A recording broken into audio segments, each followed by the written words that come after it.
मेहनत करनी चाहिए। तो हम लोग शुरुआत से थोड़ा सा और आगे बढ़ेंगे। कॉपी तैयार रखिए,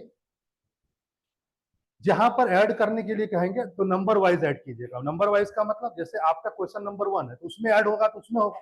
बाद में आप नहीं खोज सकेंगे कि सर ने कहां पर किस प्रसंग में कौन सी बातें सर ने कही, वहां पर भी लिखिए। वहां पर यदि हो जाता है तो इट इज ओके ओके, कोई प्रकार का किसी प्रकार कोई दिक्कत नहीं है यदि आप वहां तक लिख लेते हैं। ठीक, first question as it is है, फर्स्ट लाइन हम लोगों का, इसमें हम लोगों ने ज्यादा फेरबदल नहीं किया है क्योंकि इसमें और ऐड हो जाएगा बाद में।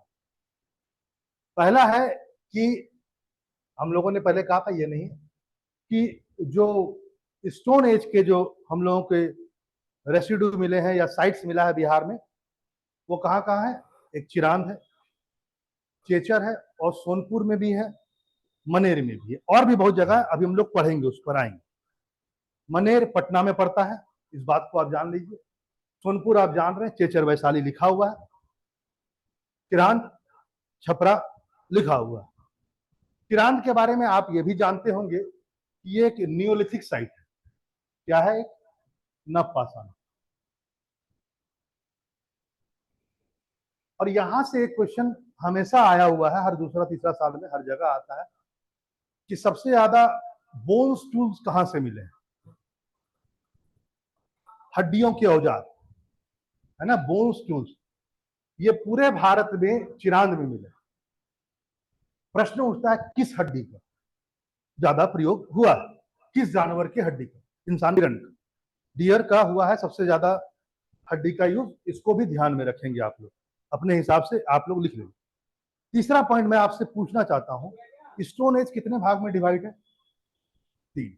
पहली बार हड्डियों के औजार किस फेज में बने? नियोलिथिक, मेसोलिथिक या पैलोलिथिक? पूरा पाषाण, मध्य पाषाण या नव पाषाण?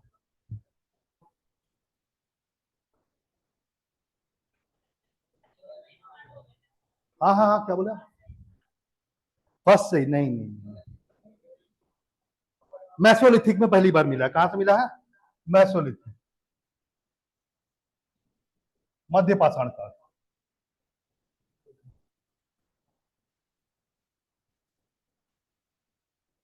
मध्य पाषाण काल में ही पहली बार आपको हड्डियों के औजार मिलेगा। एक प्रश्न जो मेन स्ट्रीम से, मैं उसको भी डिस्कस कर देता हूं।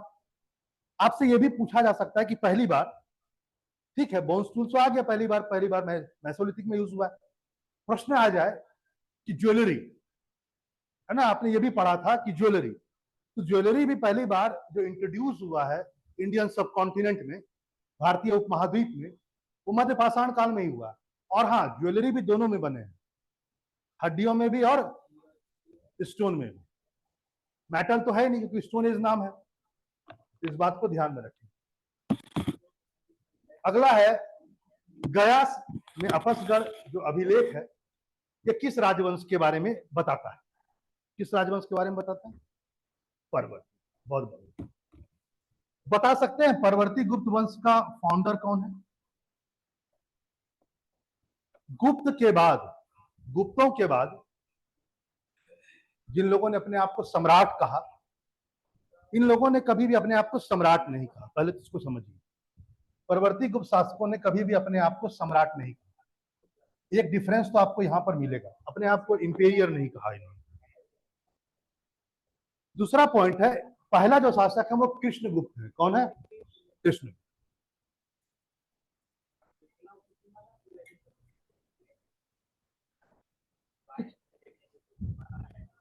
गुप्तों के बाद पूर्वी भारत में, खासकर पूर्वी भारत में जो मगध का एरिया था, गुप्तों के बाद किस राजवंश ने शासन किया है? उस राजवंश को हम लोग कहते हैं लेटर गुप्ता डायनेस्टी। अच्छा, एक और डिफरेंस हम चाहते हैं कि आप हमें बताएं, गुप्ता और लेटर गुप्ता रूलर के बीच में एक डिफरेंस तो मैंने कहा कि they not use the word imperial, but the second one, the basic difference was all the Gupta ruler have a name attached to them was Gupta. सभी गुप्त शासकों के पीछे आपको गुप्त नाम मिलेगा, स्कंद गुप्त, कुमार गुप्त, समुद्रगुप्त। लेकिन परवर्ती गुप्त शासकों में सभी के पीछे गुप्त नहीं है। और इसका बहुत बड़ा एग्जाम्पल है आदित्य सेन। बहुत बड़े राजा हैं। कौन है राजा? आदित्य सेन। परवर्ती गुप्त शासकों में यदि मैं कहूं सबसे महानतम शासक, आप लिख भी सकते हैं, सबसे महानतम शासक यदि हैं लेटर गुप्ता में तो आदित्य गुप्त ही, आदित्य सेन, सॉरी।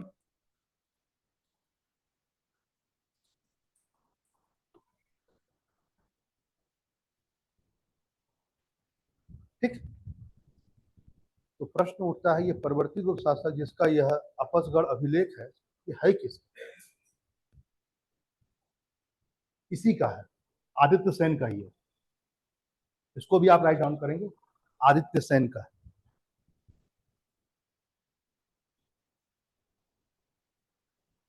किसका है ये आपसगढ़ अभिलेख? किसका है?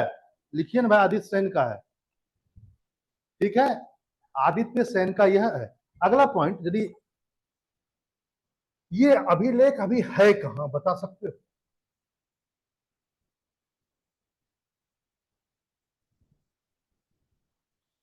ये ब्रिटिश म्यूजियम में है आज के तारीख में, भारत में नहीं। कहां पर है? ब्रिटिश संग्रहालय, ब्रिटिश संग्रहालय।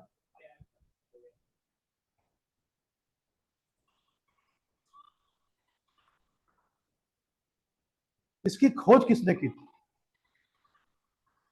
लिखिए, मार्खम किट्टो। स्पेलिंग है ऐसा, मार्खम किट्टो। मार्खम किट्टो के द्वारा आपसगढ़ अभिलेख की खोज की गई थी। ये गया में है, आदित्य सेन का है, और आदित्य सेन एक परवर्ती गुप्त शासक। आगे, इसमें आवाज आ रही है क्या? इसमें एक डायनेस्टी के साथ लेटर गुप्ता का रिलेशन डिस्कस हुआ। इस अभिलेख में, इस अभिलेख में उसी समय के एक कंटेम्पररी, एक डायनेस्टी है, किंगडम है, उसके साथ इनके रिलेशन को डिस्कस किया गया है, बताया गया है। यानी उसी के समय का एक राजवंश है मोखरी। कौन सा है? मोखरी राजवंश। मगध के आसपास में कौन थे? परवर्ती गुप्त थे। उसी समय कन्नौज के आसपास, कौन कौन? कन्नौज। कन्नौज के आसपास एक राजवंश हुआ करता था उसी समय, गुप्ता के बाद। लेटर गुप्ता मगध में, मोखरी राजवंश। मोखरी राजवंश के साथ परवर्ती गुप्त शासकों के परस्पर संबंध है ना, कम्युनल जो आपस में रिलेशन है, उसको डिस्कस किया गया है। एक बात और भी ध्यान रखना, किसी भी एंशिएंट इंडिया में जो भी शासक के पीछे वर्ड वर्मा लगे, कौन सा वर्ड लगे? वर्मा, वो सभी मोखरी में आएंगे। ईशान वर्मा, किशन वर्मा, गिरी वर्मा, ये सभी कौन आएंगे? मोखरी में आएंगे। ठीक है, वर्मा।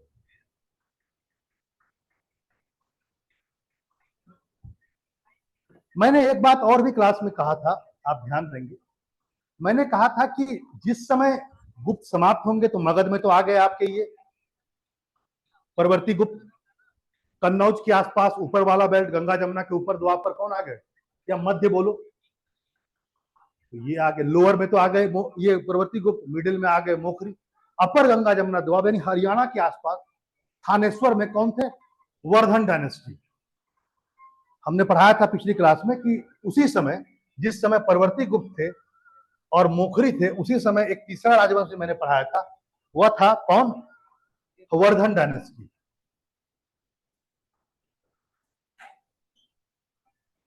वर्धन राजवंश था। और मैंने यह भी कहा था कि वर्धन राजवंश को ही पुष्यभूति राजवंश भी कहा जाता है। और इसका सबसे महानतम शासक जो है वो हर्ष है। कौन है? हर्षा। हिंदी में हर्ष कहते हैं, इंग्लिश में हर्षा कहते हैं। ठीक है, हर्षा। ये मेन स्ट्रीम हिस्ट्री का है, आप जानते हैं, लेकिन मुझे लगा कि नाम आया है तो बता देते हैं। बहुत ही सुंदर सा एक प्रसंग है कि वर्धन राजवंश और मोखरी राजवंश के बीच में वैवाहिक संबंध था, मैटेरियल रिलेशन था दोनों के बीच।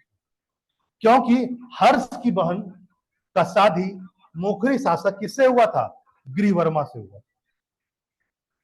और बहन का नाम था राजश्री।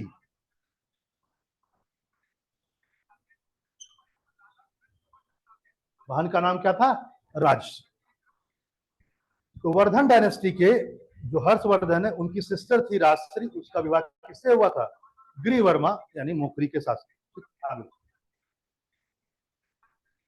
एक और भी पॉइंट है, वो यह है कि ये जो अपसगढ़ अभिलेख है, इसमें कृष्णगुप्त से लेकर के आदित्य सेन तक का सारे राजाओं का नाम है।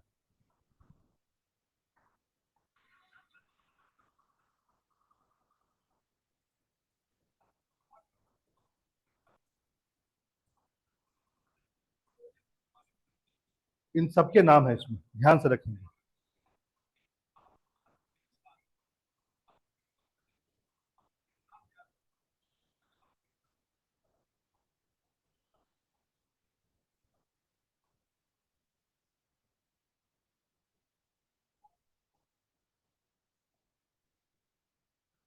एक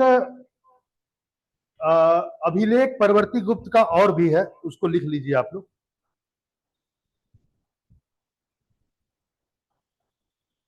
वह है देव वर्णाक अभिलेख। ये जीवित गुप्त का है।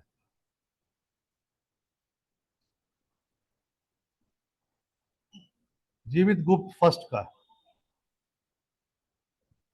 प्रश्न आ जाए कि देववर्णाक अभिलेख किससे है, तो वो भी लेटर गुप्ता से है। और ये अभिलेख किसका है? जीवित गुप्त का है। पहला पॉइंट। इसमें 3 गुप्त राजाओं के आपको नाम मिलेंगे, देवगुप्त, विष्णुगुप्त और जीवित गुप्त। जीवित गुप्त फर्स्ट है ये। देवगुप्त, विष्णुगुप्त और जीवित गुप्त। देवगुप्त, जीवित गुप्त, सॉरी, देवगुप्त, विष्णुगुप्त और जीवित गुप्त फर्स्ट। देववर्णाक अभिलेख किससे है? आपका इससे। ठीक है, परवर्ती गुप्त। अगला,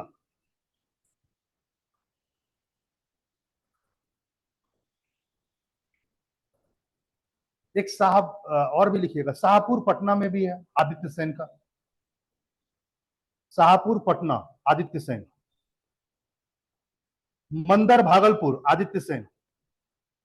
शाहपुर पटना आदित्य सेन, मंदर भागलपुर आदित्य सेन।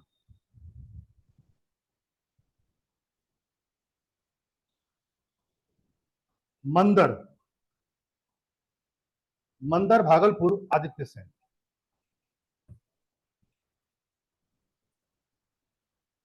ये भी आदित्य सेन का है, और उससे पहले शाहपुर पटना भी आदित्य सेन का।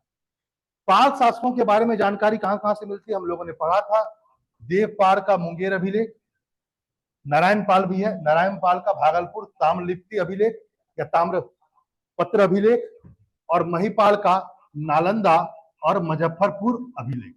ठीक है, ये सब पाल वंश के। परवर्ती गुप्त के बाद, बहुत दिनों के बाद, पाल राजवंश की स्थापना बंगाल में हुई, और बंगाल का पाल वंश आगे चल करके बिहार में आकर के भी राज किया। ठीक है, तो ये सब आपको मिलेगा। आगे, बिहार का सर्वाधिक प्राचीन स्रोत किसमें मिलता है? अथर्ववेद। मैंने बाकायदा कहा था अथर्ववेद में आपको 2 महाजनपद का नाम मिलेगा, एक है अंग और दूसरा है मगध। ठीक है, अथर्ववेद का कोई भी अरंडक नहीं है, याद रखेंगे।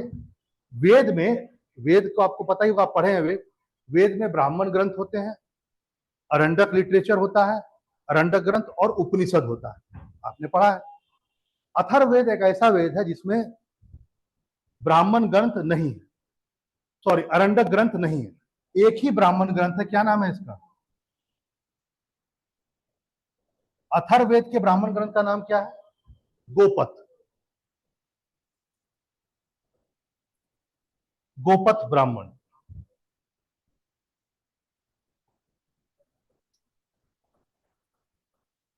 अथर्ववेद का ब्राह्मण ग्रंथ। सभी वेदों के अपने ब्राह्मण लिटरेचर होते हैं, उसके अपने अरंडक होते हैं और उसके अपने उपनिषद होते हैं। ठीक है। अच्छा, एक बात और ध्यान रखना, क्वेश्चन यदि आप लोग जान रहे हैं, यदि आ जाए कि वैदिक लिटरेचर में क्या क्या आता है, तो वेद आएंगे 4। वैदिक साहित्य में क्या क्या आता है? 4 वेद आ गए, ब्राह्मण ग्रंथ आ गए, अरंडक आ गए, उपनिषद आ गए और वेदांत आ गए। क्या आ गए? वेदांत। याद रखेंगे, यही है आपके वैदिक ग्रंथ।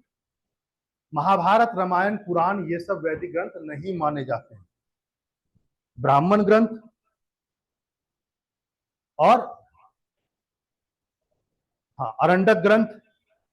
अरण्यक मतलब होता है, अरण्यक मतलब होता है जंगल, जो चीज जंगल में जाकर लिखा गया। आगे, और उपनिषद और वेदांत। आगे, बिहार में सबसे ज्यादा उत्खनन करने वाला जो आदमी है, बड़े पैमाने पर उत्खनन किया और सबसे पहला उत्खनन करने का प्रयास जो किया, दोनों में कनिंघम आएंगे। ठीक है, ये पहले महानिदेशक थे भारतीय पुरातत्व विभाग के। आगे, जिसकी स्थापना 1861 में हुई थी, कैनिंग के समय। कैनिंग गवर्नर थे उस समय। कैनिंग के समय में ही आर्कोलॉजिकल डिपार्टमेंट की स्थापना हुई थी भारत में, पुरातत्व विभाग।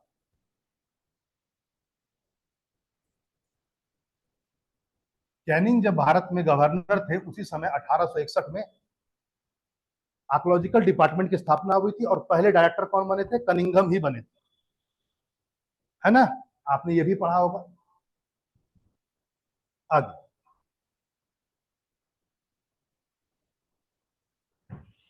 और कैनिंग के समय में ही 1857 का विद्रोह भी हुआ। कैनिंग के समय में ही 1858 का एक्ट भी आया। आगे, विदेह के राजा जनक थे। मिथिला का क्षेत्र पड़ेगा ये, मिथिला के विदेह बोला जाता है इनको। और इन्होंने कई उपहार दान में दिए। ऐसा कौन कहता है? बृहदनायक उपनिषद। मिथिला प्रदेश में विदेह के राजा जनक, जनक आप जान रहे हैं, जनक जो थे कई उपहार दिए थे। ये किसमें वर्णित है? बृहदनायक उपनिषद। एक बात जान लीजिए, वह यह है, प्राचीनतम 10 उपनिषद में सबसे जो 10वां सब जो है, वह बृहदनायक उपनिषद ही है। इस बात को लिख लीजिए, जो सबसे प्राचीन उपनिषद है वो 10 है, और 10वां जो है वो बृहदनायक उपनिषद है। और लिख लीजिए, ये सबसे बड़ा उपनिषद है।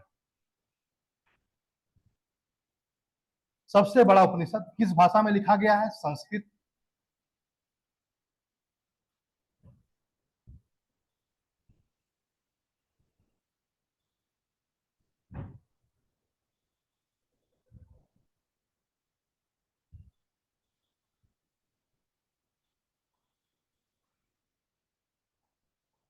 तो बृहदनायक उपनिषद किस वेद का उपनिषद है? क्योंकि हर वेद से जुड़ा हुआ उपनिषद है, यजुर्वेद से। दो बातें और लिखिए यजुर्वेद के बारे में वहां पर। यजुर्वेद 2 भाग में डिवाइड है। एक को बोलते हैं शुक्ल यजुर और एक को बोलते हैं कृष्ण यजुर। शुक्ल यजुर और कृष्ण यजुर। शुक्ल यजुर और कृष्ण यजुर।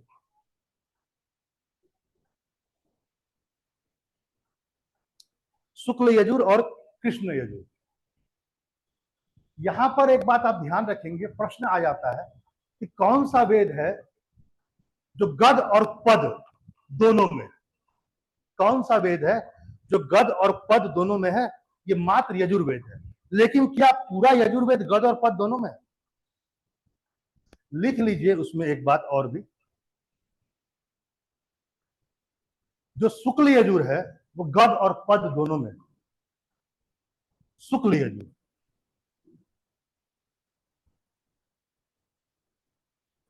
शुक्ल यजुर्वेद किसमें है? गद और पद दोनों में। बृहदनायक उपनिषद किसमें है? शुक्ल यजुर में या कृष्ण यजुर में? लिख लीजिएगा, बृहदनायक उपनिषद शुक्ल यजुर का भाग है। किसका भाग है? शुक्ल यजुर का भाग है बृहदनायक उपनिषद।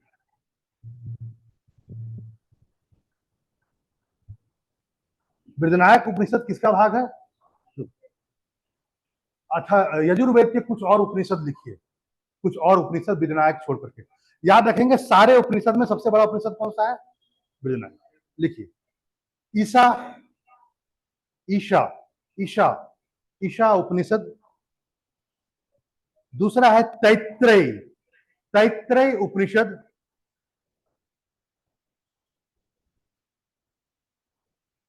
श्वेतास्वर उपनिषद, श्वेतास्वर उपनिषद, श्वेतास्वर उपनिषद, श्वेतास्वर उपनिषद और मैत्री उपनिषद। यह यजुर्वेद के और भी उपनिषद हैं। ठीक है, आगे सियार उल मुतखरीन, बिहार के बारे में बहुत जानकारी इसमें मिलती है।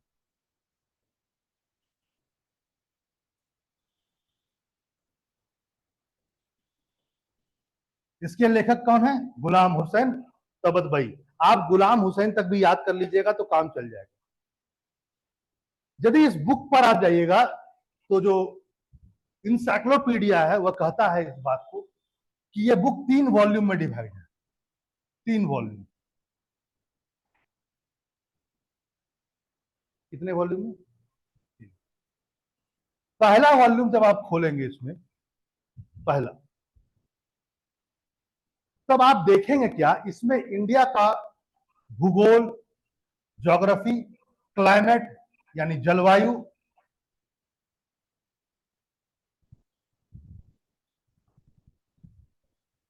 और आदिम काल से लेकर औरंगजेब के काल तक का है इसमें पूरा इतिहास। आदिम काल से औरंगजेब।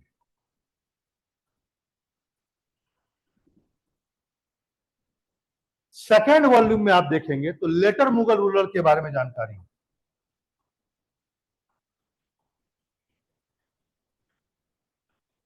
उत्तर मुगल शासक, औरंगजेब के बाद उत्तर मुगल शासक। सेकेंड वॉल्यूम में जो है इसका उत्तर मुगल शासक है। इसी में पलासी का युद्ध भी वर्णित है।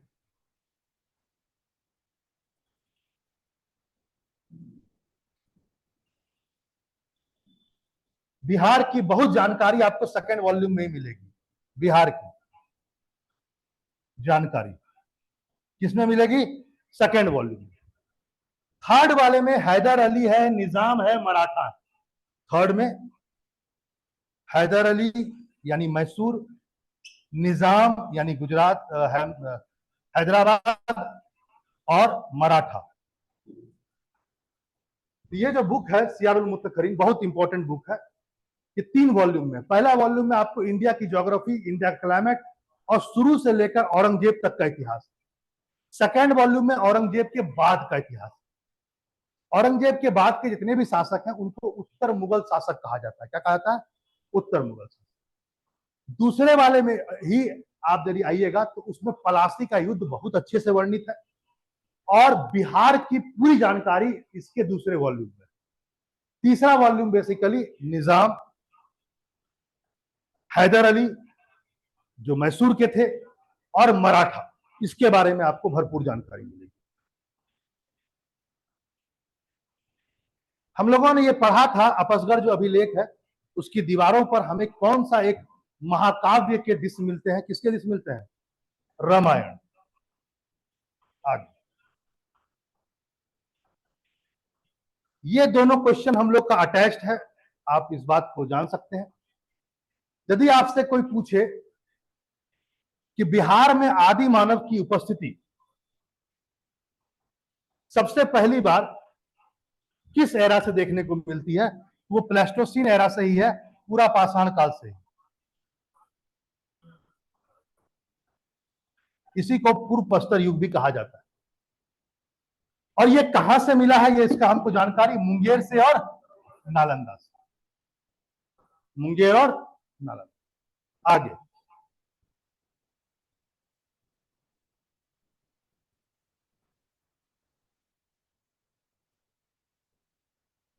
बिहार में नवपाषाण काल के जो हम लोग को साक्ष्य मिलते हैं मैंने बताया दिया, चारण सॉरी चिरांद, सिरान, सारण यानी छपरा, और चेचर से मिलता है। नव पाषाण युग में, नव पाषाण युग वो युग है जहां पर कृषि की शुरुआत होती है। इसी में आप जान रहे हैं कृषि आएगा, इसी में आएगा पहली बार क्या होगा, समाज भी अस्तित्व में आएगा, गांव अस्तित्व में आएंगे, है ना। ये सब सभी नवपाषाण काल में ही आते हैं। कुछ और भी नवपाषाण साइट है बिहार में, नाम लिखिए। एक है सेनवर, SENWAR, सेनवर, ये रोहतास में है। ये नवपाषाणिक साइट है, ये रोहतास में है। ताराडीह, बोध गया में, ताराडीह, बोध गया। मनेर से भी मिला हुआ है, जो पटना में पड़ता है, वो भी नवपाषाण को बताता है। मनेर जो पटना में है वो भी बताता है आपको क्या चीज का, नवपाषाण। सोनवर कहाँ बताए थे सर? क्या? सोनवर? सोनहर रोहतास में है, सोनवर रोहतास में है। ताराडीह जो है वो आपका पड़ेगा गया में या बोध गया, और मनेर पटना में है। आगे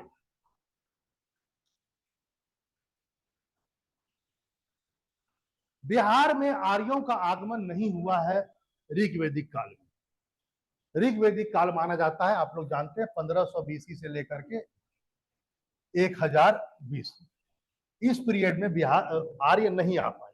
आर्य पश्चिम भारत में ही रहे, ठीक, जिसको सप्त सैंधव क्षेत्र भी कहा जाता है।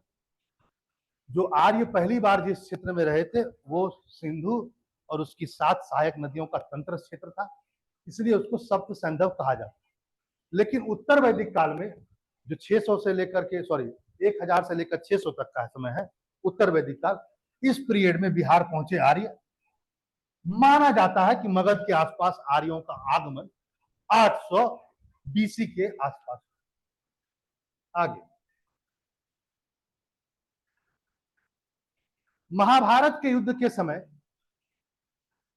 बिहार में कुछ प्रमुख राज्य थे, यहां से प्रश्न आने की संभावना बहुत कम है, लेकिन फिर भी महाभारत के युद्ध के समय माना गया कि कुछ इंपॉर्टेंट राज्य हैं, जैसे मगध, मिथिला के विजय, अंग और लिच्छवी, वैशाली के लिच्छवी। वात्य शब्द ध्यान में रखेंगे, अथर्ववेद में वात्य शब्द क्षेत्र के लिए प्रयोग नहीं हुआ, मगध के निवासी के लिए प्रयोग हुआ। कहां के निवासियों के लिए?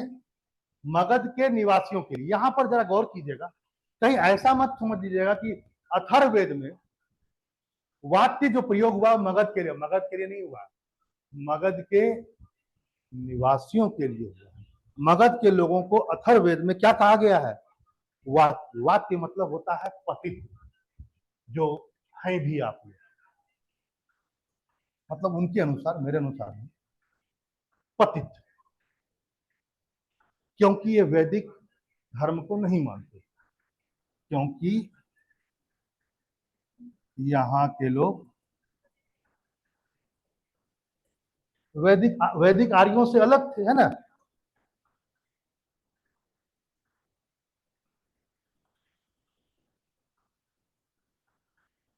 तो कई ऋषियों ने इनको पतित कहा, तो पतित से वात्य बन गया, वात्य की नहीं। तो यहाँ के लोग जो थे जनजातीय लोग थे। जब ये लोग पहुंचे आर्य वहां पर, तो देखे कि ये तो कोई वैदिक कल्चर अडॉप्ट भी करना नहीं चाहते हैं, और ना ये, इसलिए इनको सब में ठीक है। अथर्ववेद के एक सूक्त में पहली बार मगध का तो मैंने कह दिया, अंग का भी मैंने कहा, उसका भी जिक्र आपको मिलेगा। आगे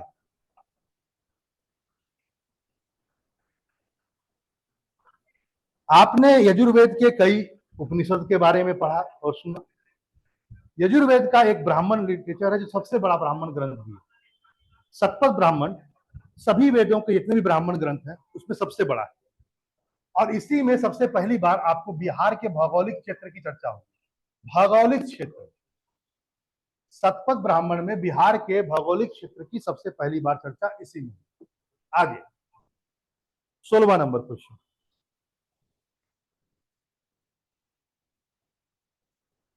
हम लोगों ने बाकायदा ये पढ़ लिया है कि 16 महाजनपदों में 3 महाजनपद बिहार में। 16 महाजनपदों का उदय 600 बीसी के बाद माना जाता है। ठीक। और इसमें 3 जो थे, एक था अंग, दूसरा था वज्जी और तीसरा था। अंग की राजधानी थी चंपा, वज्जी की राजधानी थी वैशाली और मगध की राजधानी थी या तो राजगीर या गिरिवज्जी।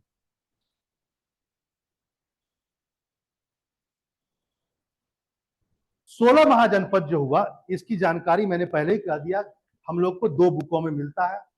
एक बुद्धिस्ट टेक्स्ट बुक है जिसको मैंने कहा था अंगुत्तर निकाय, और एक जैन टेक्स्ट बुक है जिसको मैंने पढ़ाया भी था क्लास में, भगवती सूत्र।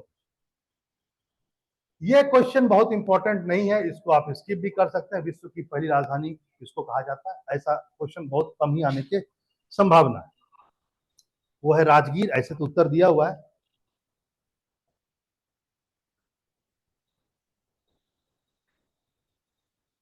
आगे, जैन धर्म के वास्तविक संस्थापक और 24वें एवं अंतिम तीर्थंकर महावीर का जन्म कुंडलग्राम में। कुंडलग्राम कहां पड़ता है? वैशाली। बहुत अच्छा, एक बात और भी है कि मैंने बताया था, मैं सबका नाम भी लिखवा दूंगा। वैशाली मैंने कहा था आपको कि एक संघ था। क्या था? एक सॉरी, एक प्रकार का संघ, मतलब गणतंत्र। संघ और गणतंत्र एक ही है। सॉरी, ये वज्जी, वज्जी जो महाजनपद था, ये क्या था? एक रिपब्लिक। ये मोनार्की नहीं था। और ये जो वो रिपब्लिक होता है, जिसको आप गणतंत्र हिंदी में कहते हैं, कई बार इनको संघ भी खाली कह दिया गया है। ऐसे प्रकार का जहां भी राज होगा, वहां पर एक व्यक्ति शासन नहीं करेगा। जहां पर एक व्यक्ति शासन करता है वो क्या हो जाता है? राजतंत्र, मोनार्की। जहां ग्रुप ऑफ पीपल्स राज करते हैं, कुछ व्यक्तियों का समूह राज करता है, उसको गणतंत्र कहते हैं उस दौरान। आज के दौरान में नहीं, आज का गणतंत्र अलग। तो यहां पर माना जाता है 8 जातियों के प्रमुख। क्या है? 8 जातियों के प्रमुख राज करते। उसमें से एक था लिच्छवी। ठीक है, जो आप पढ़ेंगे आगे चल। तो हाँ, बिल्कुल। रिपब्लिक, कुलीन तंत्र, ये प्लेटो ने, आप पढ़े, पॉलिटिकल साइंस था आपका, तो प्लेटो ने तो उसको कुलीन तंत्र कहा रखा है। वो कुलीन तंत्र ही है। रिपब्लिक और होता क्या है? कुलीन तंत्र। और आगे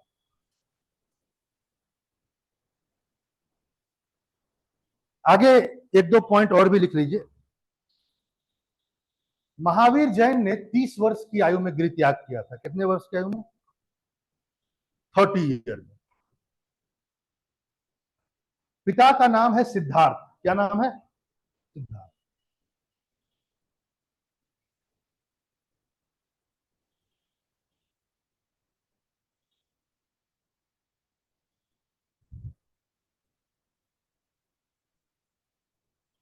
और मां का नाम था त्रिशला। देखो 21 नंबर पॉइंट में मैंने लिखा हुआ, माता का नाम क्या था? त्रिशला। इन्हें कई बार बृहद दत्ता भी कहा जाता है। और ये कहां की थी? लिच्छवी की थी। और यह लिच्छवी के राजा चेटक की क्या थी? बहन।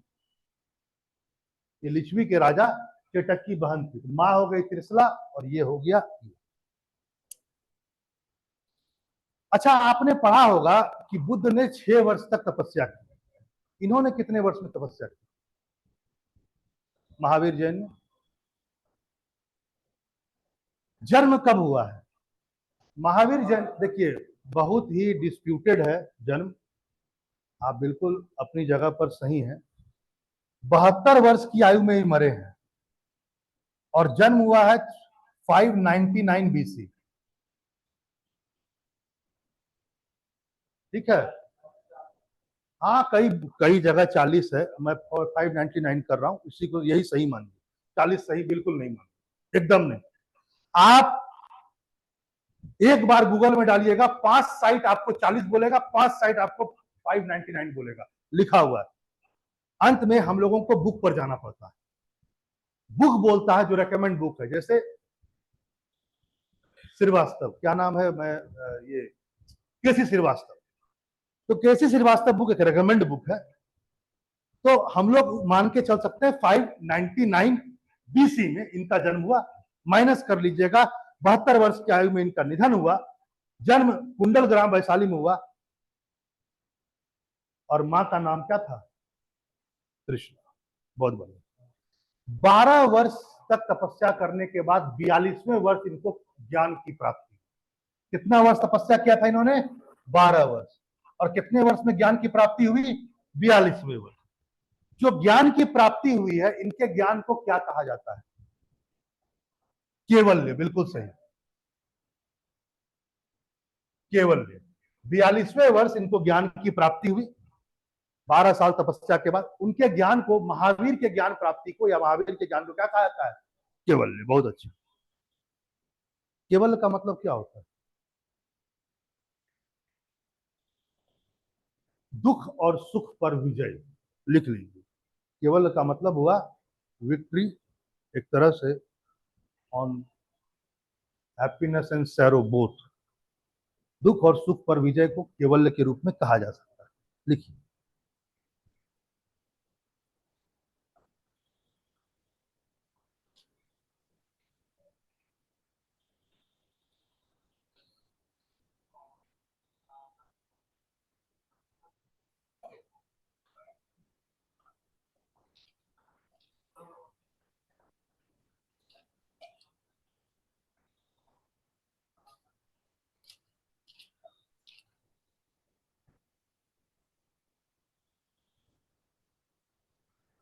महावीर जैन की एक बेटी है, क्या नाम? महावीर जैन की एक बेटी है, उसका नाम क्या है? प्रियदर्शना। क्या नाम है? प्रियदर्शना। महावीर जैन की बेटी का नाम प्रियदर्शना।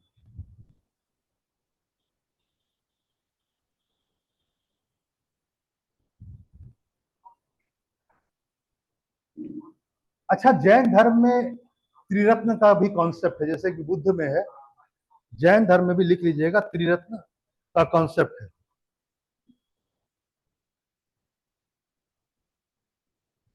दोनों धर्म में।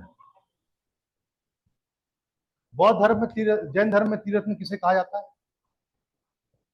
हाँ बिल्कुल सही, लिखिए, सम्यक ज्ञान, सम्यक दर्शन, सम्यक ज्ञान, सम्यक आचरण। सम्यक, सम्यक मतलब अच्छा, सम्यक दर्शन, एक जैसा देखिए, अच्छा से देखिए, लोगों को विद्वेष भाव से मत देखिए। सम्यक दर्शन, सम्यक ज्ञान और सम्यक आचरण। ठीक।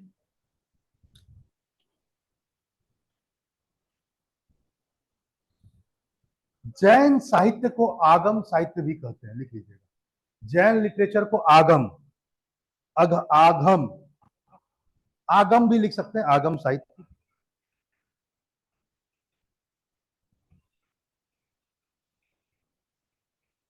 यह प्रश्न 50 बार आया हुआ है, जो मैं अगला लिखाने वाला हूं। अनेकांतवाद और सयादवाद, एक प्रश्न आता है। अनेकांतवाद और सयादवाद, ये किससे रिलेटेड है? दो संप्रदाय हैं, दो स्कूल ऑफ थॉट्स हैं। ये किससे है? अनेकांतवाद और सयादवाद, जैन धर्म से। ये आया हुआ 50 बार, पिछले साल भी आया है यूपीपीसीएस में।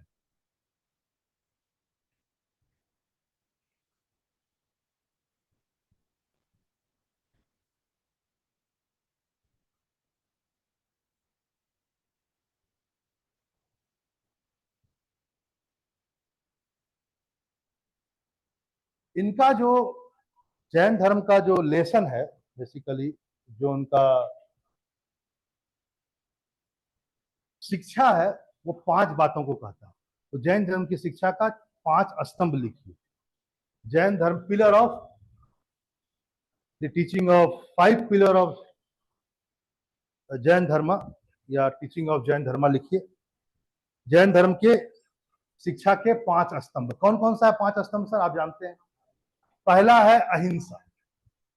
अहिंसा को बताने की कोई जरूरत नहीं, आप भी समझ रहे हैं, नॉन वायलेंस इसी को बोला जाता है।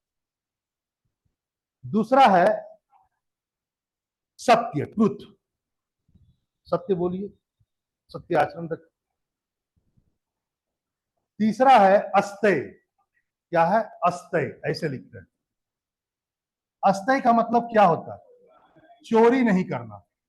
बिल्कुल सही। अस्तेय का मतलब होता है चोरी नहीं करना। चौथा है अपरिग्रह या अपरिग्रह, अपरिग्रह ही बोलते हैं, अपरिग्रह। इसका मतलब क्या होता है? धन का संकेंद्रण नहीं करना, धन को ज्यादा नहीं जुटाना, संट है ना, बहुत ज्यादा स्टोर करके नहीं रखना है, धन को बांट दीजिए गरीबों में, है ना। तो धन का संकेंद्रण मत कीजिए, अस्तेय, अ लगा हुआ, सॉरी, अपरिग्रह। ठीक। और 5वां कौन सा है? ब्रह्मचर्य।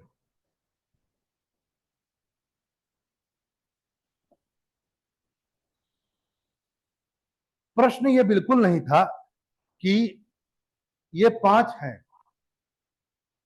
देखो एक बात जान लीजिए, जैन धर्म के अनुसार जैन धर्म में 24 महान लोग हुए हैं, आपने पढ़ा है। उन 24 महान लोगों को तीर्थंकर कहा जाता है। क्या कहते हैं आप? तीर्थंकर। पहला आपने पढ़ा होगा, वो थे कौन? ऋषभनाथ। बिल्कुल सही।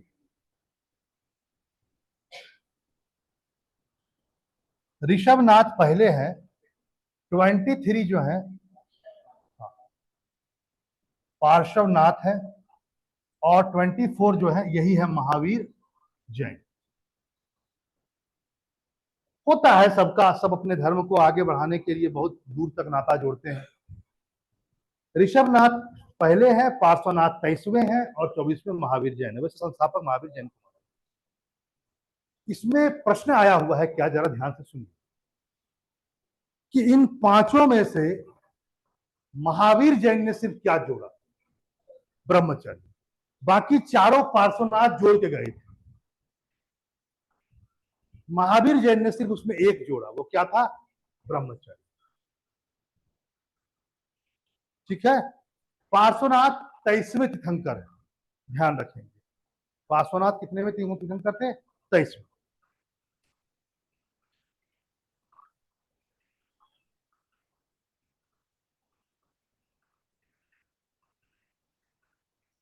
बाईसवां नंबर। अब आपको समझ में आया कि मैंने शुरुआत से क्यों पढ़ा है। पहला बार मैंने हिस्ट्री में, जब से मैं बिहार ले रहा हूं, तब से मैंने पहले कहा था कि पहला बार मैं थोड़ा दवाई देता हूं, उसके बाद मैं उसका स्टेप बाय स्टेप आगे बढ़ा देता हूं। तो वही मैं काम कर रहा हूं। पहला बार मैं हमेशा थोड़ा इजी बताऊंगा, उसके बाद मैं उसको हार्ड, और उसके बाद और हार्डर होता चल जाएगा वो, तो इजी नहीं है ना। तो पहला बार में थोड़ा ऐसा। अब जन्म तो पढ़ ही लिए हैं, लिच्छवी पढ़ ही लिए। महावीर जैन ने अपना अंतिम उपदेश पावापुरी में दिया। वाजी बात है, यही इनकी मृत्यु भी हुई। पावापुरी कौन सा क्षेत्र पड़ता है? नालंदा जिला में पड़ता है। इसको याद रखेंगे, आपके नोट्स में बकायदा लिखा हुआ। बौद्ध धर्म के संस्थापक गौतम बुद्ध ने गृह त्याग के बाद सबसे पहली बार एक ज्ञान लेने के लिए एक व्यक्ति के पास में गए, कि ऋषि मुनि के पास में गए। वह थे आलार कलामासा। ये कहां पर था? वैशाली। प्रश्न ये है कि दूसरा व्यक्ति कौन थे जिनके पास ये ज्ञान लेने गए? हाँ, रामपुत्र। लिख लीजिए, उद्दक रामपुत्रा। उद्दक, उद्दक रामपुत्र।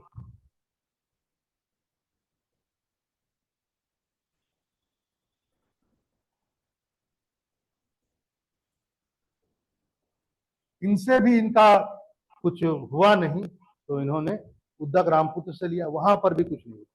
29 वर्ष की अवस्था में इन्होंने गृह त्याग किया था। ये 30 वर्ष की अवस्था में नहीं किए थे।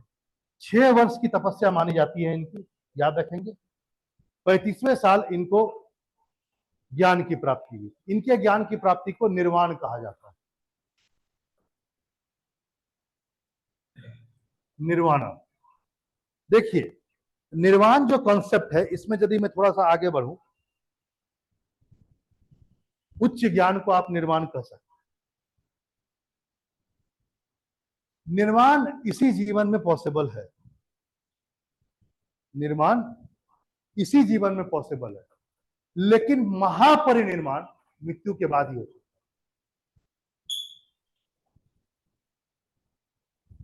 इसलिए बुद्ध की मृत्यु को महापरिनिर्माण भी कहा जाता है। निर्माण किसी भी व्यक्ति के लिए इस जीवन में पॉसिबल, ऐसा बुद्ध कहे, लेकिन महापरिनिर्माण मृत्यु के बाद ही संभव है। महापरिनिर्माण का मतलब मोक्ष की प्राप्ति, यानी जीवन और मृत्यु के चक्र से इंसान बाहर निकल जाए। इसी को साल्वेशन कहा जाता है, मोक्ष कहा जाता है। आगे, गौतम बुद्ध का जन्म कब हुआ था? 567 बीसी। यहीं पर देखो प्रॉब्लम है। अब गौतम बुद्ध न सही मायने में महावीर के बाद आए, कैसे हम 540 कह देंगे? ये सोचने वाली बात। या पहले आए?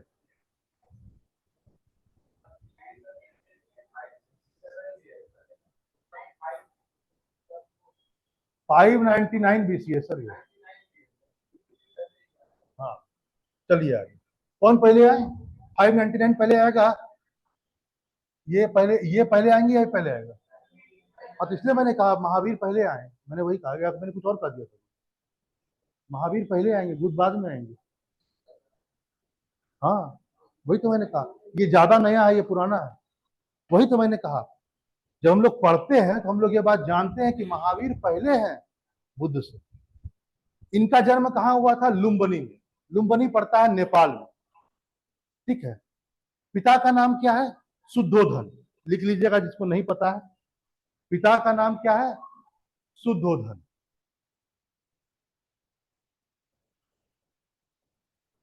माता का नाम है माया। माँ का नाम क्या था? माया। जन्म के 7वें दिन ही मां मर जाती है। कितने में दिन? 7वें दिन मां मर जाती है।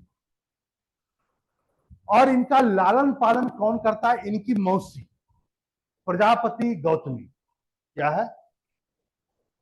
प्रजापति गौतमी।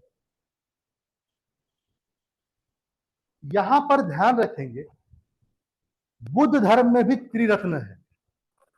बौद्ध धर्म में भी त्रिरत्न का कॉन्सेप्ट, जिसमें आपने पढ़ा होगा बुद्ध, धम्म और संघ। बौद्ध धर्म से निकला धर्म, वो धम्म हो गया, और संघ। संघ में शुरुआत में, ध्यान से सुनना, संघ में शुरुआत में महिलाओं का प्रवेश नहीं। संघ में शुरुआत में महिलाओं का प्रवेश नहीं। किसके कहने पर गौतम बुद्ध ने महिलाओं का प्रवेश दिलवाया? आनंद के कहने। बहुत अच्छा। आनंद, आनंद उनका शिष्य है। आनंद उनका एक शिष्य था। आनंद के कहने पर ही पहली बार संघ में महिलाओं का प्रवेश हुआ, और पहली महिला जो संघ में गई वो प्रजापति गौतमी ही थी, उनकी मौसी।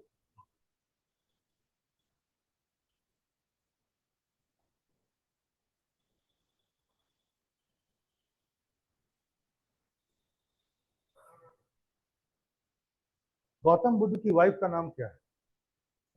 यशोधरा। लिख लीजिएगा, यशोधरा उनकी वाइफ का नाम है। जिनको नहीं पता है लिख लीजिए, छोटा मोटा फैक्ट आता है, आ जाएगा तो फिर दिक्कत देगा। गौतम बुद्ध की वाइफ का, गौतम बुद्ध का एक पुत्र है, नाम क्या है? राहुल। तो वही राहुल गांधी।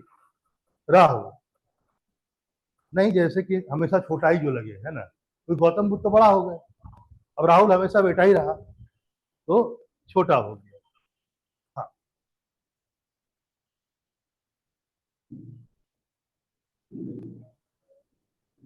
एक प्रश्न है कि गौतम बुद्ध ने किस दृश्य को देख करके अपना जीवन बदल दिया?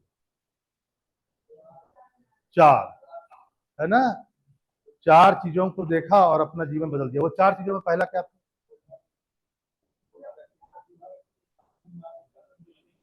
बिल्कुल सही, बिल्कुल। सबसे पहले वो एक बूढ़ा व्यक्ति देखा, कष्ट में था।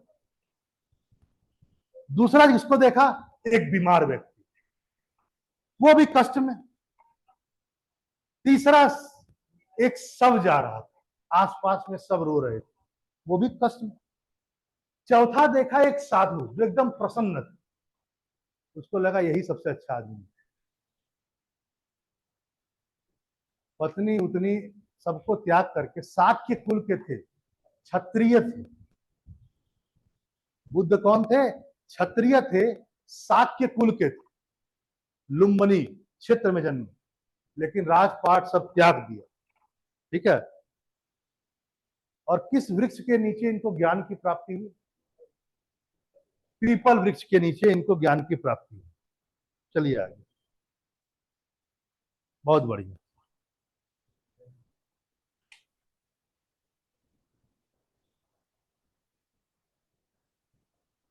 प्रछन्न बुद्ध किसको कहा था? प्रछन्न बौद्ध। प्रछन्न बौद्ध किसको कहा जाता है? प्रछन्न बौद्ध किसको कहा जाता है? प्रछन्न बौद्ध किसको कहा जाता है? ऑप्शन दो। तो तुक्का ही मारना है तो ऑप्शन ही दे दीजिए।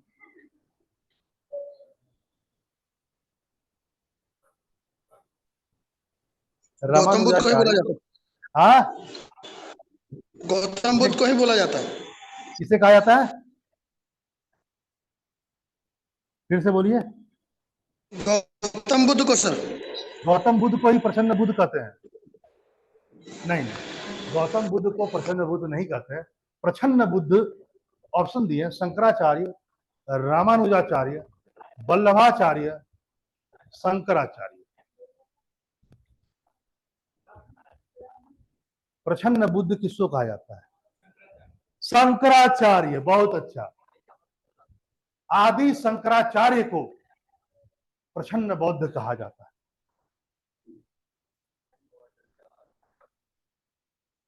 क्यों कहा जाता है? Why and why. Why Shankaracharya को प्रछन्न बौद्ध कहा जाता है? देखिए, इन्होंने बुद्धिस्ट फिलॉसफी को वैदिक फिलॉसफी के साथ जोड़ा। सबसे पहला पॉइंट, बौद्ध दर्शन को सनातन दर्शन कहो या वैदिक दर्शन कहो, उसके साथ जोड़ा।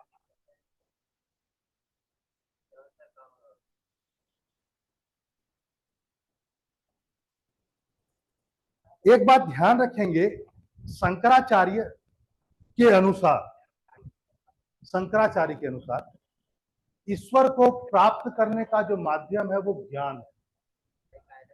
By knowledge you can achieve the God. ज्ञान। ठीक है। शंकराचार्य के दर्शन को कौन सी फिलॉसफी कहा जाता है? अद्वैतवाद, है ना? मोनोलिज्म। मोनोलिज्म यानी अद्वैतवाद। ठीक है। सबसे पहले जितना भी नाम मैंने लिया ना, सबसे पहले यही आएंगे, शंकराचार्य ही आएंगे, है ना? अद्वैतवाद। और अभी रामानुजाचार्य का कई जगह आप देख रहे होंगे वो स्टैचू लग रहा है। तो शंकर कहते हैं ज्ञान से ईश्वर को प्राप्त किया जा सकता है। रामानुजाचार्य, उनकी फिलॉसफी विशिष्टा अद्वैतवाद है। क्या है इनका? अद्वैतवाद। उनका क्या है? विशिष्टा अद्वैतवाद। रामानुजाचार्य ये शंकर के बाद आएंगे, काफी बाद, 11वीं सेंचुरी में आएंगे, 11वें शताब्दी। ये कहते हैं भक्ति के द्वारा ईश्वर को प्राप्त किया जा सकता है। The basic difference between Shankar and Ramanuja, basic difference. Shankar कहते हैं ज्ञान, रामानुज कहते हैं भक्ति। भक्ति से भी ईश्वर को प्राप्त किया जा सकता है। ठीक है, समझ रहे बात? शंकर बहुत करीब है गौतम बुद्ध के। गौतम बुद्ध भी यही बात कहते हैं, तुम अज्ञानी हो। एकदम यही बात शंकर भी कहते हैं, तुम अज्ञानी हो, जो ईश्वर को बाहर ढूंढ रहे हो। ईश्वर तो तुम्हारे अंदर है। अद्वैत, अद्वैत, दोनों दो नहीं है, एक है। अद्वैत है। ईश्वर और व्यक्ति के बीच दूरी है ही नहीं। व्यक्ति के अंदर ही ईश्वर है, क्योंकि आत्मा ही ब्रह्म है, ब्रह्म ही ईश्वर। लेकिन आप अज्ञानी हैं, आप बाहर ढूंढ रहे हैं, तो ज्ञान प्राप्त कीजिए, हो जाएगा। रामानुज ने कहा ये लगता नहीं है थोड़ा सटीक बैठ पा रहा है, ये मुश्किल है, भक्ति करो। आगे चलिए। गौतम बुद्ध को किस नदी किनारे आपने पढ़ लिया, निरंजना नदी किनारे और पीपल वृक्ष के नीचे ज्ञान की प्राप्ति हुई थी। निरंजना नदी को ही फल्गु नदी भी कहा जाता है, आपने बकायदा पढ़ा। फल्गु पुनपुन की सहायक है और पुनपुन गंगा की सहायक। आगे सरिपुत्र, सरिपुत्र के बारे में भी हम लोगों ने पढ़ा, ये बहुत बड़े बुद्धिस्ट मॉन्क है। सरिपुत्र के बारे में एक लाइन जरूर जान लो, ये आरंभिक बौद्ध शिष्य में से एक है। जैसे आनंद उपाली, ये सब आरंभिक बौद्ध शिष्य थे, सरिपुत्र भी आरंभिक बौद्ध शिष्य है। माना जाता है आरंभिक बौद्ध सिखों की संख्या नहीं 60 नहीं, इनके 60 शिष्य थे। सरिपुत्र के 60 शिष्य थे, वो बात अलग है। लेकिन आरंभिक बौद्ध शिष्यों में, बौद्ध के डिसिपल्स में, जहां आनंद और आपको उपाली नजर आएगा, वहीं सरिपुत्र भी नजर आएगा। और मैंने क्लास में कल कहा भी था, सरिपुत्र प्रकारम एक बुक है, सरिपुत्र प्रकारम, ये अश्वघोष की, इसकी है अश्वघोष की। आगे प्रश्न आता है कई बार कि दो प्रश्न आएगा कि मगध का पहला राजवंश कौन है, तो हरियणक राजवंश या हरियक राजवंश, और उसके फाउंडर कौन है, बिंबिसार। लेकिन यदि प्रश्न आता है कि पुराणों के अनुसार मगध का पहला राजवंश कौन है, तो बृहदत्त राजवंश, इसी को जरासंत राजवंश भी कहा जाता है। बृहदत्त राजवंश, बृहदत्त राजवंश या जरासंत राजवंश।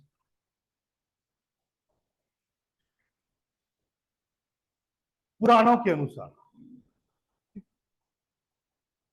बिंबिसार जिस समय हरियक राजवंश के शासक बने, उसी के समय अंग का एक समकालीन शासक है ब्रह्मदत्त, उसी को हराकर अंग को इसने मगध में मिला लिया। तो पहला प्रश्न तो यहां से ये निकलेगा कि अंग को मगध महाजनपद में मिलाने वाला व्यक्ति कौन है, तो कौन है, बिंबिसार। किस राजा को हराया था, ब्रह्मदत्त को। आगे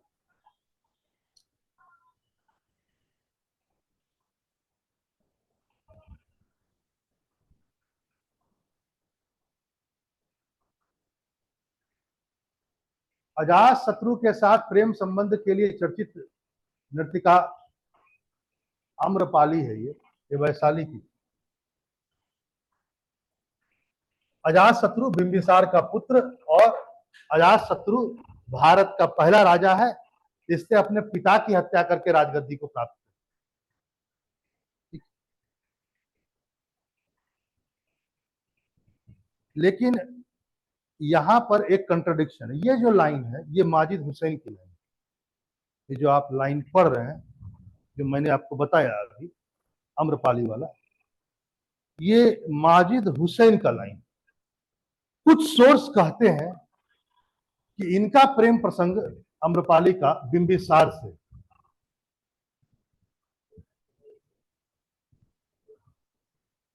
और इन दोनों से उत्पन्न पुत्र भी है, एक नृतिका थी, इसको नगर वधु का खिताब दे रखा था इसने, बिंबिसार ने, ऐसा लिखा गया, नगर वधु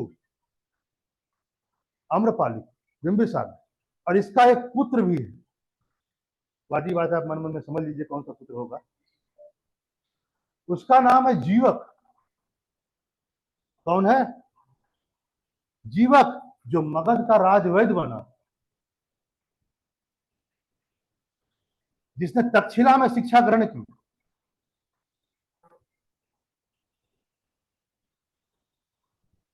तो कुछ जगह ऐसे भी प्रसंग मिलते हैं कि बिंबिसार और आम्रपाली से उत्पन्न एक पुत्र है जीवक। जीवक वही है जो डॉक्टर बना आगे चल करके, चिकित्सक बना। बिंबिसार का राजवैद्य था, जिसने शिक्षा कहां ग्रहण की थी उस समय, वही था, नालंदा उस समय नहीं बना था, तक्षशिला। और यहां पर यह भी ध्यान रखना है कि जीवक को बिंबिसार ने किसी के इलाज के लिए भेजा भी था, अवंती के राजा चंड प्रद्योदक के राज्य में, है ना, आपने पढ़ा होगा, तो हम लोग इस पर अभी नहीं जाएंगे, उतना आप डीप मत। आगे, और हाँ, मैंने कहा था कि आम्रपाली ने एक विहार विहार विहार किसको दान में दिया था? अच्छा, आम्रपाली ने किस प्रकार के विहार को दान में दिया था?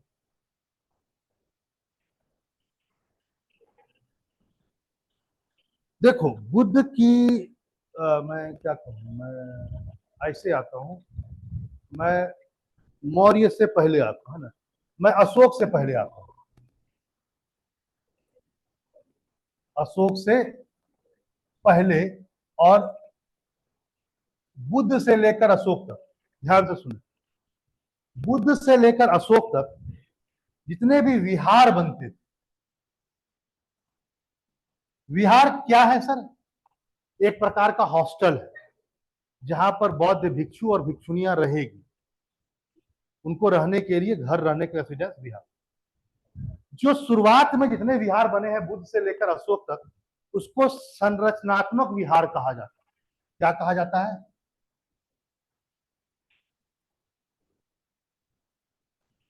स्ट्रक्चरल विहार।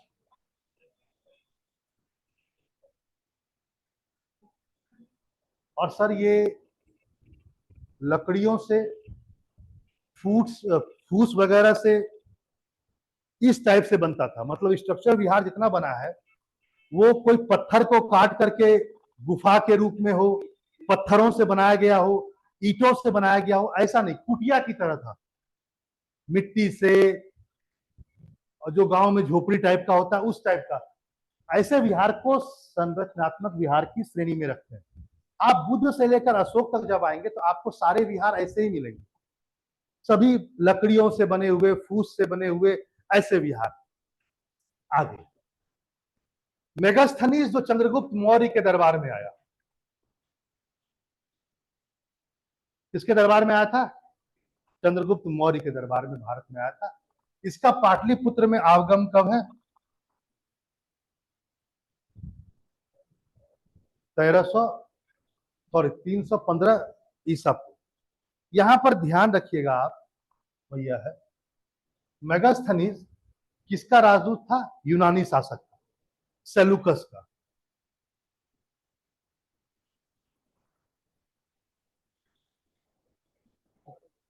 एक बात और भी ध्यान रखेंगे, चंद्रगुप्त मौर्य का नाम जब आ गया है तो एक बात जान लीजिए, राजगीर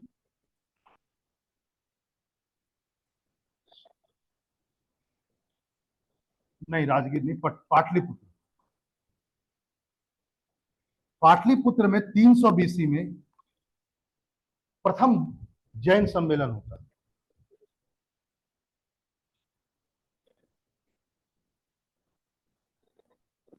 उस समय राजा यही था, और इसकी अध्यक्षता किया था स्थूलभद्र ने।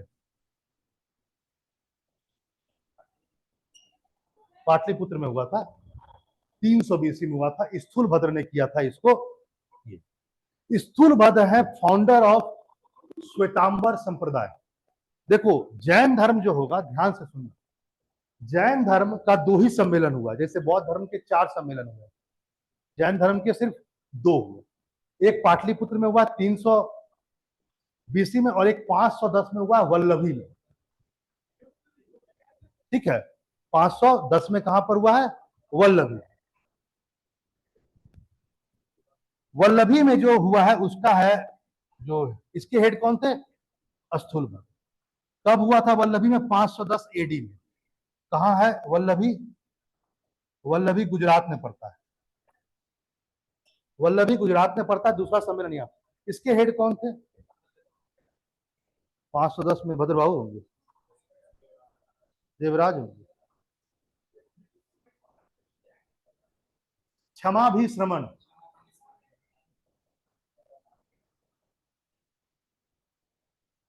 क्षमा भी श्रमण,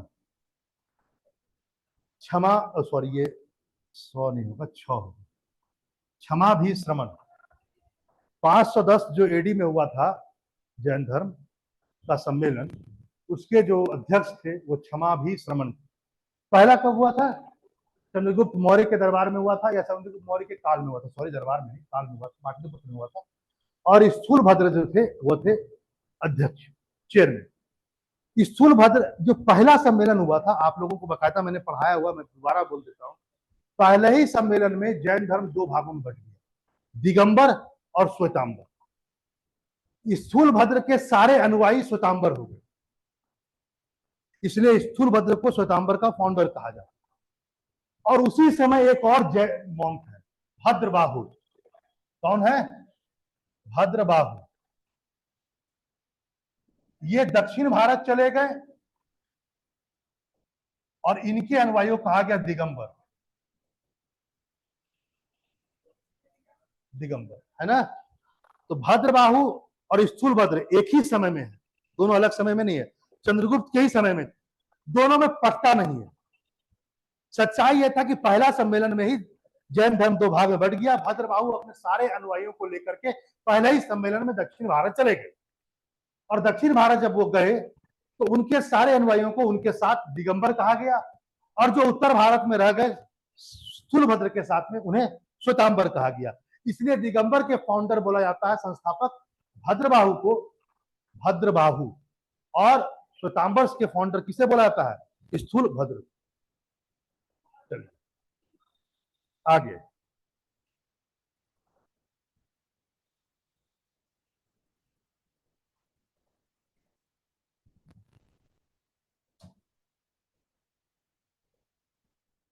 भारत का यूनानियों से मुक्ति दिया था इसने चंद्रगुप्त मौर्य ने, सेलुकस को हराया, बहुत सारे क्षेत्र को प्राप्त किया। तो आप पढ़े, ये लाइन भी आप पढ़े हुए हैं, इसलिए इसको मुक्तिदाता कहा था। ये लाइन भी आप पढ़े हुए हैं।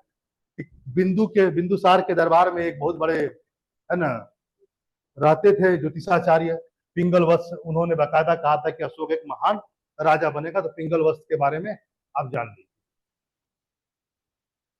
मैंने ये भी कहा था कि अशोक ने बकायदा गौतम बुद्ध जहां पर ज्ञान की प्राप्ति की थे वहां की यात्रा करते हैं बौद्ध गया अपने राज्यारोहण के 20वें वर्ष जाते हैं।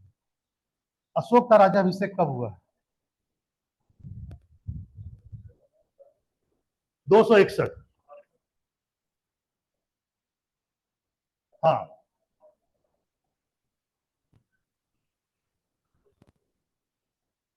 268 है कि 61 है? नहीं नहीं नहीं नहीं, आप गड़बड़ कर रहे हैं। अशोक का राज्याभिषेक, हाँ, एक मिनट रुक के देख लेता हूं, गड़बड़ ना हो जाए, मुझे भी याद नहीं है।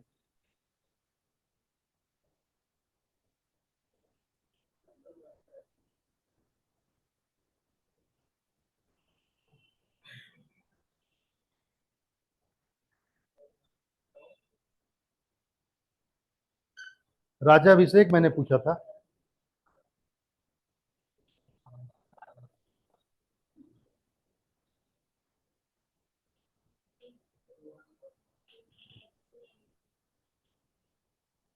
ठीक है। और कलिंग का युद्ध कब हुआ था? ठीक। अशोक के स्तंभ लेख मैंने कहा भी था पिछली बार, तीनों आपको वहीं पर मिलेंगे। लौरिया अर्राज, लौरिया नंदनगढ़ और रामपुरवा, तीनों पश्चिमी चंपारण में है। लौरिया नंदनगढ़ और लौरिया अर्राज दोनों के शीर्ष पर क्या है? सिंह है। और रामपुरवा के शीर्ष पर क्या है? ऋषभ है, यानी कि बुल। किसने चंद्रगुप्त मौर्य के राजप्रसाद की तुलना की थी सूसा और एक बतना से?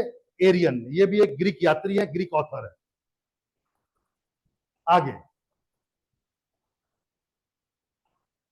एक व्यक्ति है फाइहान, उसने कहा था ये गुप्त काल में आएगा। कब आएगा? गुप्ता पीरियड में आएगा। किसके पीरियड में आएगा? चंद्रगुप्त सेकंड के पीरियड में। इसको विक्रमादित्य भी कहते हैं, है ना। फाइहान जो है बहुत बाद में आएंगे, गुप्त राजवंश में आएगा, जब चंद्रगुप्त विक्रमादित्य, जिसको चंद्रगुप्त द्वितीय भी कहा जाता है, वो चंद्रगुप्त अलग है, मौर्य काल वाला। ये गुप्त काल का चंद्रगुप्त है। दो चंद्रगुप्त हुए हैं भारत में, दो नहीं 3 हुए। एक चंद्रगुप्त प्रथम भी है गुप्त काल में, तभी चंद्रगुप्त द्वितीय हुआ गुप्त काल में, जिसको विक्रमादित्य कहा। जो विक्रमादित्य आप जानते हैं, विक्रम बेताल की कहानी, वो चंद्रगुप्त द्वितीय है। इसी का है महरौली लौह स्तंभ लेख, जो आप जानते हैं, iron pillar of the Mehrauli, है ना, चंद्रगुप्त विक्रमादित्य का है। एक बार जान लीजिएगा, यदि ये प्रश्न आता है कि गुप्त काल में पहली बार चांदी के सिक्के किसने जारी किए हैं, तो वो चंद्रगुप्त फर्स्ट हो जाएगा, न कि चंद्रगुप्त सेकंड होगा। ठीक है, चांदी के सिक्के सबसे पहली बार उसने जारी किए। चंद्रगुप्त सेकंड के पीरियड में एक व्यक्ति आते हैं फाइहान, चीन से आते हैं। कहां से आते हैं? चीन। कैसे आते हैं?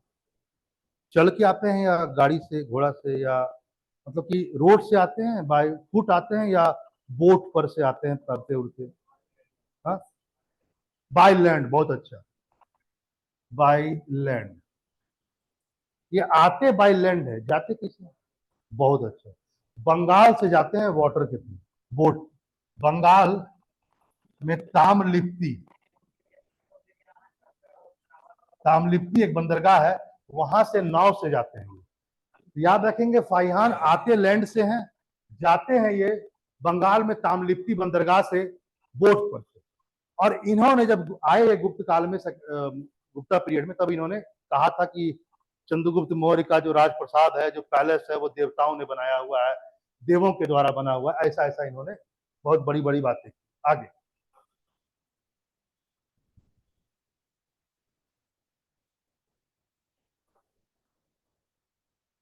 बिहार में किस स्थान से मौर्य काल में बने जैन तीर्थंकर की प्रतिमा मिली? जैन तीर्थंकर मौर्य काल, लोहानीपुर, पटना। कौन कहता है चंद्रगुप्त मौर्य को पॉलीब्रोथस? स्ट्रैबो कहता है। याद रखेंगे, स्ट्रैबो ने बाकायदा कहा है ना। ये सेंडोकोटस किसने कहा है? हाँ, देख कर बताइएगा। आइए, कर्णव वंश, उसने तो पहचान की है सेंडोकोटस को चंद्रगुप्त मौर्य के रूप में। कहा तो उसने नहीं, मैं सही जा रहा हूँ? उसने पहचान की है, उसने ये नहीं बोला था कि सेंड्रोकोटस। मैंने कहा सेंड्रोकोटस किसने कहा? ठीक, आगे, पॉलीबोथस किसने कहा है? स्ट्रैबो। ध्यान रखेंगे, हम लोगों ने कई बार पढ़ा। अच्छा, एक बात और, एक बार सुन लीजिए। मौर्यों के बाद मगध में कौन आए थे? मगध क्षेत्र में सुंग आए थे। आपने पढ़ा, सुंग आए थे। सुंग के बाद कौन आए हैं? कर्णव। कर्णव के बाद कौन आए हैं? मित्र। कौन आए हैं? मित्र राजवंश। यही आप पढ़े हैं।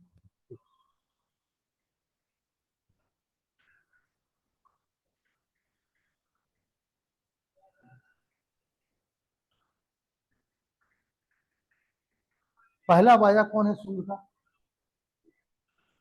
पुष्य सुंग। अंतिम कौन है? सुंग राजवंश का अंतिम राजा कौन था, जिसको मार करके कर्णव राजवंश की स्थापना हुई? सुंग राजवंश के अंतिम राजा मगध के, जिसको मार करके, देवभूति। क्या है? देवभूति। देवभूति सुंग राजवंश के अंतिम राजा है। उसको मार करके, किसने मारा था? हाँ, वासुदेव ने, बिल्कुल सही, वासुदेव ने मारा था, लिख लीजिएगा। और उसी ने कर्ण वंश की स्थापना की, वासुदेव। इस राजवंश में कितने शासक हुए हैं? चार। चारों का नाम लिखिए।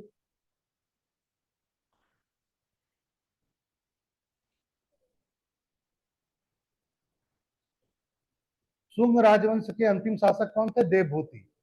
कर्णव के पहले कौन है? वसुदेव।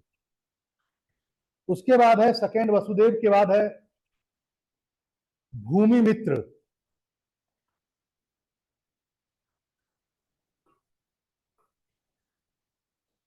उसके बाद है नारायण। नारायण। उसके बाद है सुशर्मन।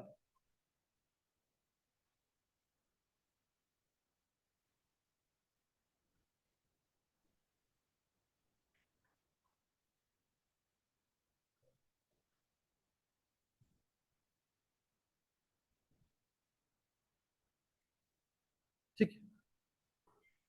कर्ण वंश के समाप्त होने के बाद मित्र वंश थोड़े देर के लिए उस क्षेत्र में राज किया। लेकिन इनका ओरिजिन मित्र वंश का नहीं है बिहार। ये कहाँ है ओरिजिन? कौशाम्बी, यानी इलाहाबाद का क्षेत्र।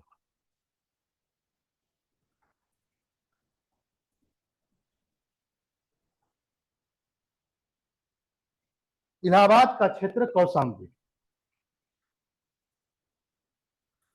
आगे,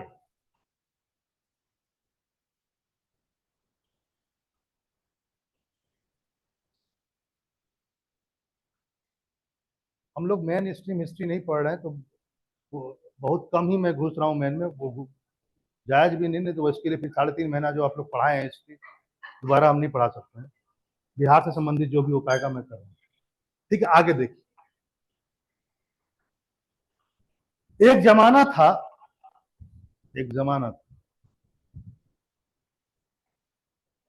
जब अशोक ने कलिंग पर आक्रमण करके उसको मगध का हिस्सा बनाया 261 बीसी।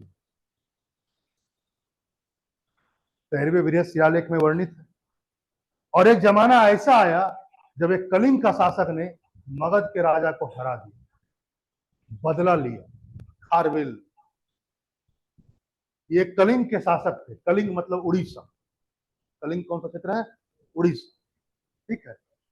और इन्होंने, खारवेला ने, ये चेदी राजवंश के हैं। किसका था? चेदी। लिख लीजिए किस राजवंश के हैं? चेदी राजवंश। इसको कई बार मेघवर्मन डायनेस्टी भी कहा जाता है। मेघवर्मन राजवंश।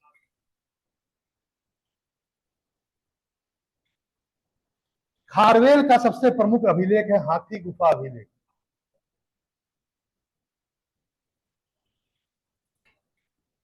कई बार प्रश्न आया हुआ, हाथी गुफा अभिलेख किसका है? खारवेल का। इससे यह पता चलता है खारवेल एक जैनिस्ट, जैन धर्म को मानता है।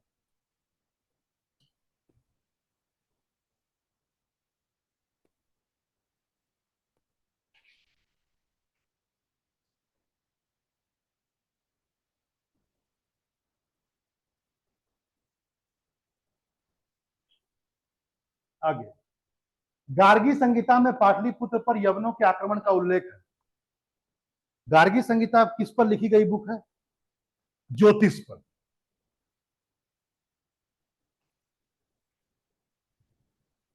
संस्कृत में लिखी गई है। गार्गी संहिता ज्योतिष पर लिखी गई बुक है, संस्कृत में है। और इस पर पता चलता है कि यवनों ने भारत पर आक्रमण किया था। उस समय शुंग, यानी शुंग राजवंश का शासन। किस शासक को लिच्छवी दौहित्र कहा जाता है? यानी कि लिच्छवियों का पुत्र समुद्रगुप्त को कहा जाता है। देखिए, समुद्रगुप्त के पिता कौन है? चंद्रगुप्त। चंद्रगुप्त फर्स्ट। चंद्रगुप्त फर्स्ट के बाद समुद्रगुप्त, समुद्रगुप्त के बाद चंद्रगुप्त सेकेंड, जिसको आप विक्रमादित्य कहते हैं। समुद्रगुप्त जो है चंद्रगुप्त के बाद आया। समुद्रगुप्त की मां का नाम क्या है? लिच्छवी राजकुमारी होगी, कुमार देवी। बहुत अच्छा, कुमार देवी इनकी मां का नाम था, लिच्छवी राजकुमारी। आगे, कुमार देवी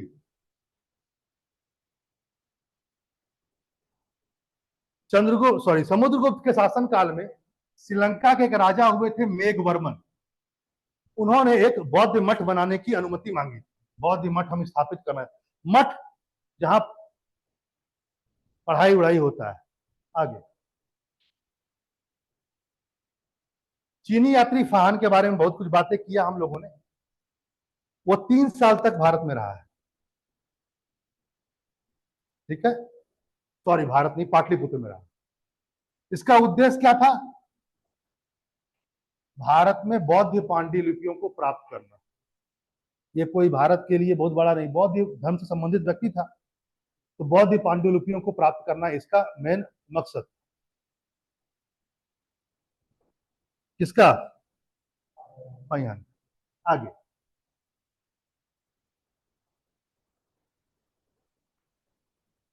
फाहियान ने कहा था कि आम लोग वस्तु को खरीदने और बेचने के लिए कौड़ियों का प्रयोग करते हैं, है ना। कौड़ियों का यूज कौन करता है आम जीवन में? व्यक्ति आम जीवन में कौड़ियों का प्रयोग करते थे। इन्होंने ये नहीं कहा कि सोना चांदी का यूज करते होंगे सिक्के का, कौड़ी के बारे में। ऐसे जान लीजिए गुप्त काल में सोने के सिक्कों को दिनार कहा जाता था। क्या कहते थे? दिनार।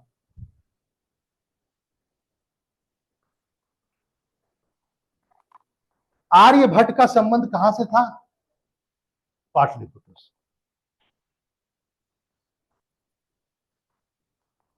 दशमलव जो है ना, जो डेसिमल सिस्टम है, उसका जन्मदाता आर्यभट्ट। पहले तो इसको लिख लीजिए।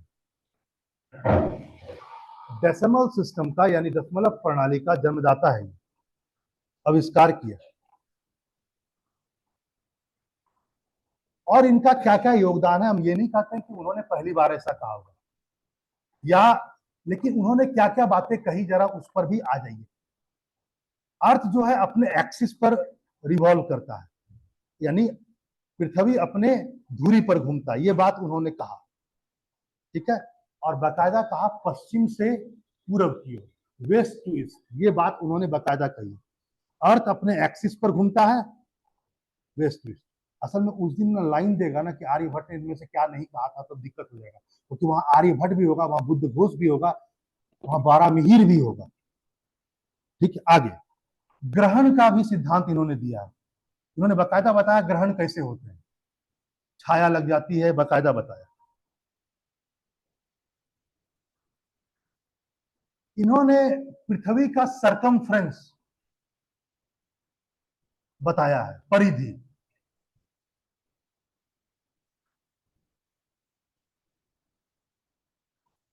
आगे बुद्ध की एक प्रतिमा है पीतल की, 7.5 फुट की, यानी लगभग 2.3 मीटर। कितना हो जाएगा? इसको मीटर में आप कन्वर्ट करेंगे तो 2.3 मीटर। ये सुल्तानगंज से प्राप्त हुआ है। ठीक है। ये किस काल में बना था? सुल्तानगंज से जो बुद्ध की मूर्तिमा प्राप्त हुई है, ये किस काल की बनी हुई है? गुप्त काल। इसका वेट है 500 kg।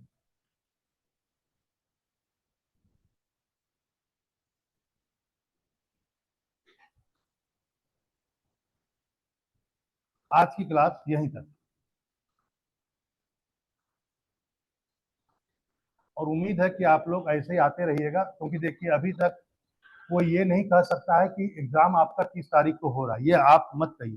क्लास के साथ बने रहिए, विश्वास के साथ आइए, और हर दिन कुछ आपको नया मिलेगा ही। बहुतों को तो बहुत नया मिल रहा होगा, लेकिन बहुतों को कम नया मिल रहा होगा, लेकिन क्योंकि मेरा काम है सबको फ्री निकालना, ऐसा नहीं कि किसी एक ज्यादा जानता है तो मैं सबको क्लास को साथ में लेके चलना पड़ता है। बहुत कुछ लोग बहुत कम, जैसे आप हिस्ट्री अभी नहीं पढ़े हैं पूरा, कम से कम एंशिएंट इंडिया का बिल्कुल नहीं पढ़े हैं, इसलिए आपको दिक्कत हो रहा होगा। कोई बात नहीं है, हम थोड़ा बहुत आपको हियरार्की बता देंगे कि कौन कौन सा क्या है, तो आपको समझ में आ जाएगा। ठीक है। बाकी चूंकि बिहार का हिस्ट्री चल रहा है इस क्लास में अभी, तो वाजिब बात है जिसका हिस्ट्री हो रखा है उसे ज्यादा आनंद मिलेगा। जिसका हिस्ट्री बिल्कुल नहीं हुआ है, एकदम नहीं जानते, उनको तो बहुत कम समझ में आ रहा होगा। जो जानते हैं लेकिन ऊपर ऊपर जानते हैं, उनको ठीक ठाक लग रहा हो कि चलो भाई सबका नाम सुना हुआ है, मैं जान रहा हूँ ये क्या है क्या नहीं है, इसके बाद ये आया, उसके बाद वो आया। चलिए ठीक।